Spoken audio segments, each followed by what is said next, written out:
The key elements that are required from a pathological workup include a definition of histology, a diagnosis essentially, as well as any information that the pathologist can provide on staging.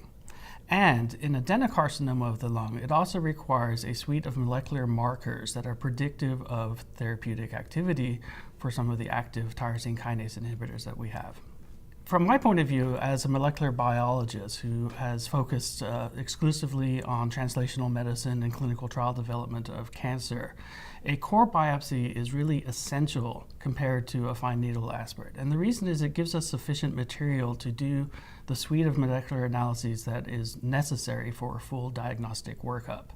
An FNA in most cases is going to be insufficient for this. It might be enough material for a diagnosis, but not enough to run all of the markers that we need to do. So the results of a biopsy can very much inform clinical decision making in two levels. First of all, just simply by histology. It's good to know whether it's adenocarcinoma, squamous carcinoma of the lung, large cell. These can impact on what types of chemotherapy that a patient is most likely to respond to. But most importantly, for adenocarcinoma and large cell carcinoma of the lung, it's important to look at EGFR mutations, ALK, RET, and ROS fusions, BRAF mutations, and exon 14 skipping events in MET, just to name a few.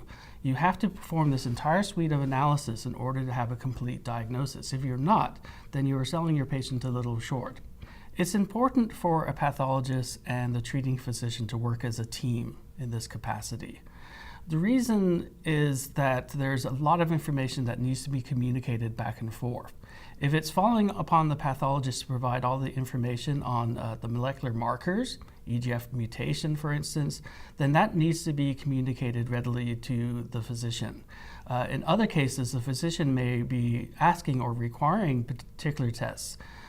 For instance, a patient might be being considered for enrollment on a clinical trial. This might require that the pathologist provide either some sort of test or information, or that they provide tissue in some manner that is useful to be sent out for analysis. For instance, in the SWOG clinical trials, we often actually require a pathologist to sign off on the tissue to verify that it has sufficient cellularity and tumor content for analysis. We're really dependent on the pathologist to provide us this high quality material in order for us to do our job.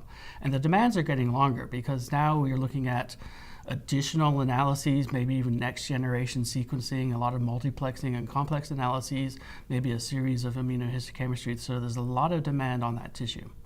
Adequate tissue is the absolute key for getting the sort of information that we need on each patient. So following the ISLAC guidelines, what we recommend is that pathologists should use the minimum number of stains required to make a determination about histology. You should not waste additional tumor material confirming what you've already determined. Instead, that additional material needs to go for molecular marker analysis or PDL1 analysis.